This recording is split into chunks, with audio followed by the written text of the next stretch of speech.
17년 전. 1973년 무더운 여름에 이 사건이 시작돼.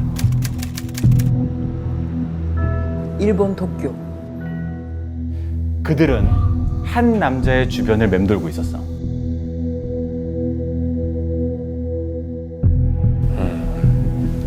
그림자처럼 은밀하게. 아주 멀지도 않고 가깝지도 않은 딱 그 적정거리의 선에서 거리를 유지하면서 계속 맴도는 거야. 감시를 하고 있는 건가? 그리고 도청도 하고 있어. 뭐야? 이들이 쫓고 있는 남자의 암호명이 KT야. KT.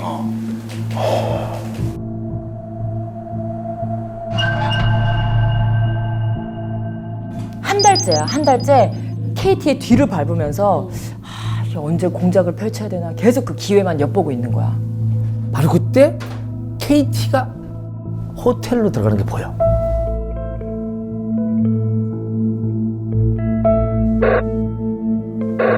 KT 호텔 로비로 들어갔으면 봐. 오늘 이 KT가 이 호텔의 스위트룸에서 비밀 회동을 한다는 그 정보를 입수를 한 거야. 그래서 다 이렇게 다 대기를 하고 있었어. 영화에도 그런 장면 많이 나와. 그치. 그 호텔 스위트룸의 옆방, 앞방도 이 공작단이 미리 예약을 해놨어. 그리고 KT가 22층 호텔 22층에 스위트룸으로 들어가. 그 앞방하고 옆방에는 벌써 공작단원들이 기다리고 있지. KT가 들어간 스위트룸에는 이미 2명의 남자가 먼저 도착해 있었어. 회동을 함께 할. 그렇지. 네. 근데 또 하나 이상한 점이 있어. 세 사람이 한마디도 안 하는 거야. 입만 뻥긋뻥긋거려. 필담을 나누고 있는 거야. 그러니까 중요한 얘기는 이렇게 종이에 써가면서.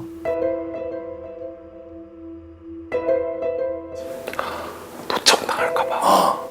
도청. 도청을 하고 있다는 사실을 알고 있는 거지, KT도.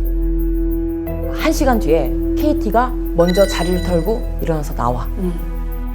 그리고 객실 문을 열고 KT가 복도로 나와. 바로 그 순간. 지금이야! 앞방에 있던 문이 팍 열리면서 공작단 4명이 튀어나와. KT의 목을 낚아채고 손수건으로 입과 코를 막고 질질 끌고 가는 거야. 그리고서는 바로 옆방으로 이렇게 끌고 간 거지. 순식간에. 그 방이 바로 공작단의 본부였거든. 자, 방 안에는 누가 있었느냐? 한 달 동안 KT만을 기다려온 한 남자. 바로 딱 봐도 그냥 다부진 체격, 떡 벌어진 어깨. 이 남자는 바로 KT 공작단의 보스야. 이 남자의 지시 아래 모든 단원들이 움직였던 거지. 자, 보스가 지켜보는 가운데 KT는 두 손이 뒤로 꺾인 채 밧줄로 묶여 있었어. 그 보스가 얘기했어. 조용히 안 하면 죽여버린다. 여기서 반전이 있어. 목격자가 있었던 거야. 오. 스위트룸에 같이 있었던 일행 중 하나가 뒤따라 나왔다가 그 현장을 본 거야. 어머나. 싹 목격한 거야. 이게 무슨 짓이야? 웬 놈들이냐? 근데 공작원 하나가 그 앞을 탁 가로막으면서 아주 낮은 목소리로 점잖게 얘기해. 떠들면 한국의 수치가 됩니다. 조금만 참으시죠. 잠깐이면 됩니다. 진짜? 그리고는 일행을 방에 집어넣고 감금을 시켰어. 옆방에는 KT가 지금 납치돼 있는데 무슨 일이 일어났는지 알 수가 없어. 그리고 괴한들은 가만히 있으라는 거야. 5분, 10분, 30분. 조용해졌어. 그리고 문이 덜컥 열리더니 한 남자가 뛰어들어와. 저희 선생님 여기 계십니까? 바로 그 KT 옆에 있던 경호원이었어. 옆에 방에 있다고 했어요. 옆에 방에. 이상한 놈들한테 붙잡혔다. 이 얘기를 듣고 KT가 납치돼 있는 옆방으로 갔지. 당신들 뭐야? 문을 탁 열었어. 방이 텅 비어 있어. 어디 간 거야? 이 경호원은 바로 경찰에 신고했어. 모시모시, 사람이 납치됐어요. 빨리요. 일본 경찰이 출동했지. 그때나 지금이나 변함없는 수사의 원칙이라는 게 있어요. 답은 늘 현장에 있다.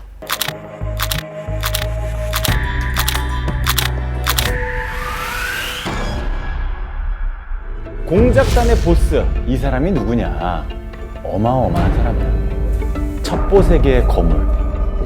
한국의 제임스 본드, 한국의 007로 불리던 사람이야. 실미도 부대를 창설하고 지휘한 사람이 바로 이 공작단장 윤대령이야.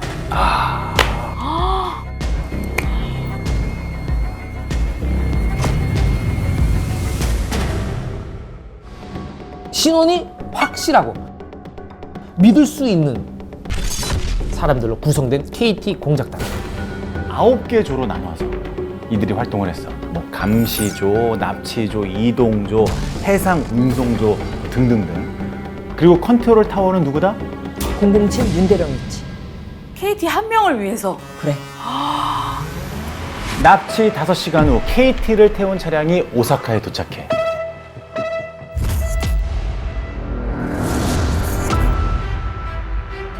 윤대령, 자신만만했던 윤대령 표정이 어딘가 어두워. 뭔가 좀 걸리는 게 있는 눈치야. 범죄 현장을 목격당한 게 너무 찜찜한 거야. 맞아. 베테랑이라더니 전혀 계산이 없었거든. 그리고 남기고 온 흔적이 너무 많아. 원래 계획은 납치조가 KT를 데리고 호텔 방을 빠져나오면 감시조가 있었지?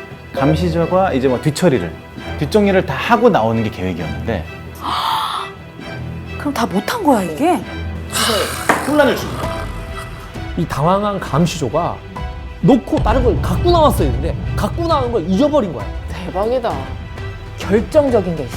결정적으로 남기지 말아야 할 그것을 남겼어. 호텔방에 있던 유리잔에 남아있던 지문. 과연 누구의 것일까? 일본 경찰들이 지문 조회를 딱 해봤어. 근데 사건 현장이 어디다? 일본. 자, 일본이야. 그러면 만약에 지문이 나왔는데 그 지문의 주인공이 한국인이야. 그러면 찾을 수가 없는 거야. 그쵸. 일본이니까. 결과가 나왔어. 일본 경찰들이 깜짝 놀란 거야, 이 결과를 보고서. 지문의 주인이 예상 밖의 인물이었거든.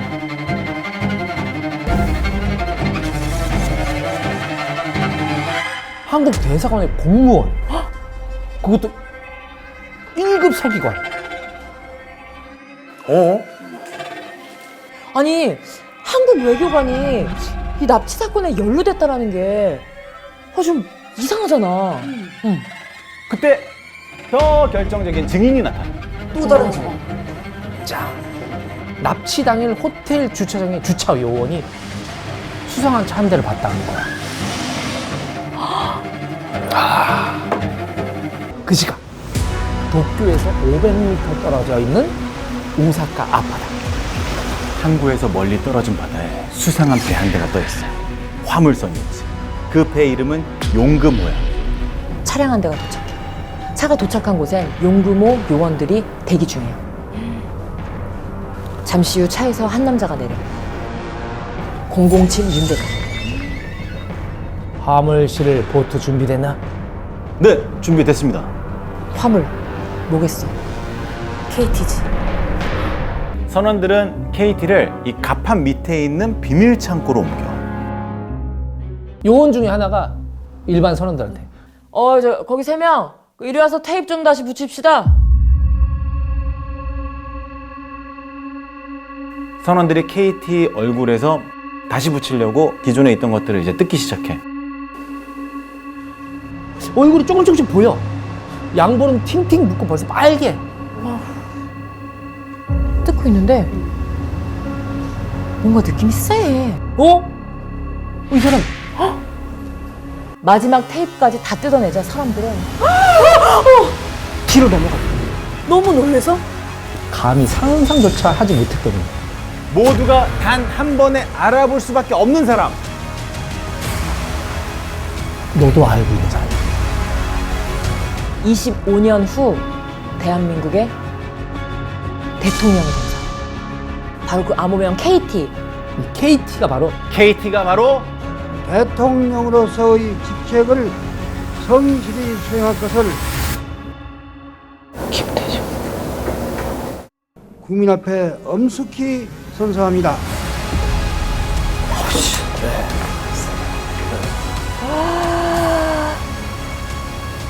김대중 전 대통령. 이 KT가 바로 김대중 전 대통령이었어요.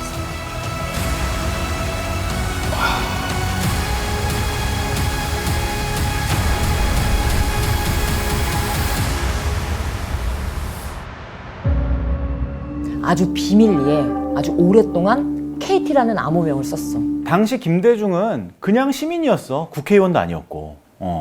근데 왜 이렇게 집요하게 김대중 전 대통령을 감시했을까?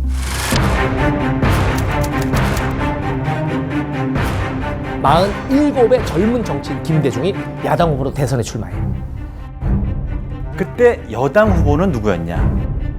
3선에 도전하는 박정희, 그 당시로서 현직 대통령. 네. 자, 둘이 엄청나게 박빙의 대결을 벌여. 결과는 박정희 대통령이 승리를 했지. 박정희의 승리야. 근데 표 차이가 겨우 94만 표밖에 안 나. 근데 이때만 해도 뭐 금권, 관권 선거 막 그 뭐 표 뭐 해가지고 뭐 돈 주고 표 찍고 투표하면 뭐 바꿔 쳤네 어쨌든 이런 일들이 굉장히 많았을 때야.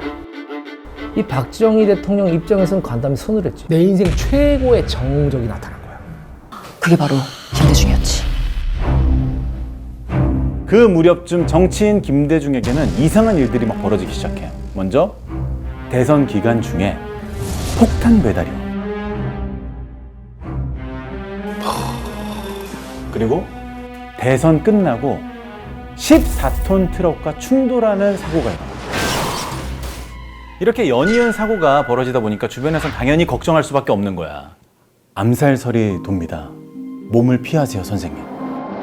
결국 다리 치료 겸 일본에 출국. 여기다가 신변의 안전을 보장할 수가 없는 거야. 왜 그런 느낌 있잖아. 경찰도 못 믿는, 군인도 못 믿는. 그 사이에 대한민국엔 새로운 시대가 열려. 이름하여 10월 유신. 정부는 지난 27일 오전 10월 유신에 따른 헌법 개정안을 통과. 유신으로 어떤 일이 있었느냐? 국회의원들 짐 싸, 국회 해산. 19시를 기하여 국회를 해산하고 이제부터 정치 활동 다 금지야. 정당 및 정치 활동의 중지 등 정치 집회를 만약에 한다? 그럼 바로 세고라. 전국의 비상경영을 선포. 대통령 직선제를 폐지. 어머, 그럼 또 하면 장담 못 하겠거든. 그래서 그때부터 간접 선거를 바꿔. 어머. 그리고 오랫동안 한국인들은 대통령을 자기 손으로 뽑지 못해.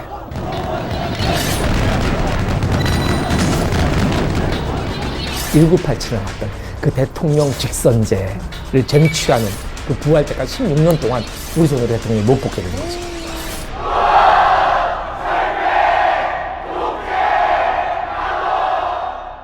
이 살벌한 유신헌법이 공표가 되고 전국이 얼어붙어.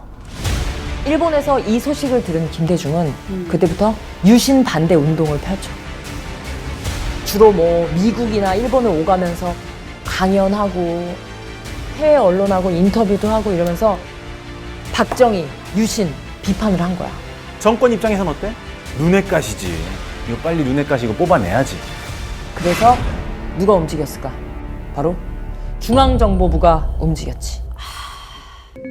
그 부장 바로 밑에 있는 차장급 인사가 작전 책임자로 윤대령을 발탁해.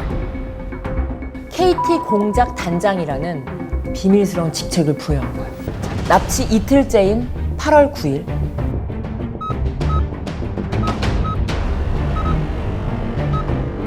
출발. 김대중을 실은 용금호가 이제 오사카를 떠났지.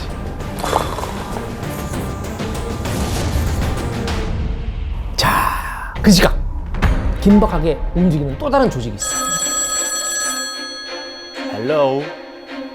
이른 아침부터 주한 미국 대사관에 전화가 울렸어. 오, 알아냈습니다. 김대중은 지금 배 위에 손발이 묶인 채로 있습니다. 전화를 건 사람은 미국 CIA의 서울 지부장이었어. 대박. 미국 대사가 CIA에 김대중의 행방을 찾아달라고 요청을 한 거야. 정말로? He said Kim Dae-jung has been kidnapped from his hotel room in Tokyo. We were able to tell Ambassador Habib that he had been kidnapped by Korean CIA. We thought he was on some kind of a boat in the Straits of Tsushima. 이 김대중 입장에서는 앞도 안 보이잖아요. 배는 전속력으로 도망치고 있고 사람들은 어떻게 막 우왕좌왕하고 있지. 그때 한 명의 선원이, 일반 선원이 자기한테 다가오는 게 느껴지는 거야. 그 난리가 난 소란통에. 그리고 조용히 귀에 대고 속삭였다. 선생님, 이제 됐습니다. 어머, 이제 살았다는 말이야. 그치? 그 짧은 사이에 무슨 일이 있었던 건가? 무슨 일이지? 미국에서 도와주러 갔나? 김대중은 미국이 비행기를 보내서 자신이 살게 되었다고 확신했어. 하지만 정말로 비행기가 온 건지, 왔다면 그게 미국 비행기였는지, 그러니까 이건 확인 불가야. 여전히 확실한 건 미국이 김대중을 살리기 위해서 노력했다는 거. 이건 확실해. 그렇게 납치 129시간 만에 마치 퇴근하는 가장처럼 자신의 집에 초인종을 눌렀지.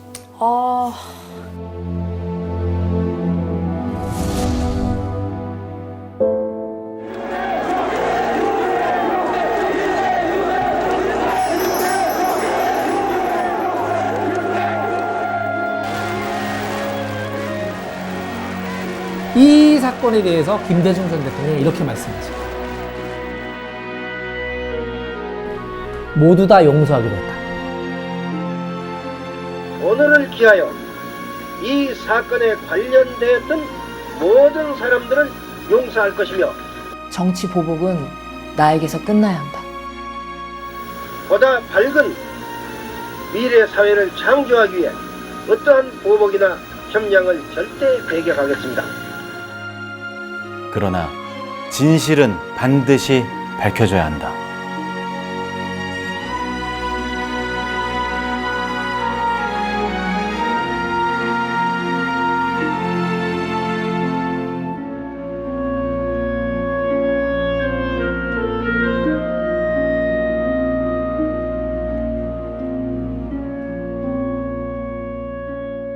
여성들의 워너비, 자수성가한 여성 사업가, 노블리스 오블리주, 무료로 지원해주고 전부 최고급이야. 이런 복지가 없어. 한마디로 뭐다? 꿈의 직장이다. 이 회사의 정체가 뭐냐? 쉿! 조용. 한날 한시에 사라진 사람이 80여 명. 뭐지? 나머지 사람들 다 어딨어? 이상해요. 죽은 것 같아요. 32명의 집단 자타설. 진짜 있었던 일이라고? 어떻게 가능하지 이게? 내가 바로 오대양을 지배하는 하나님이다. 이것은 평화 깃든 땅 바로 오대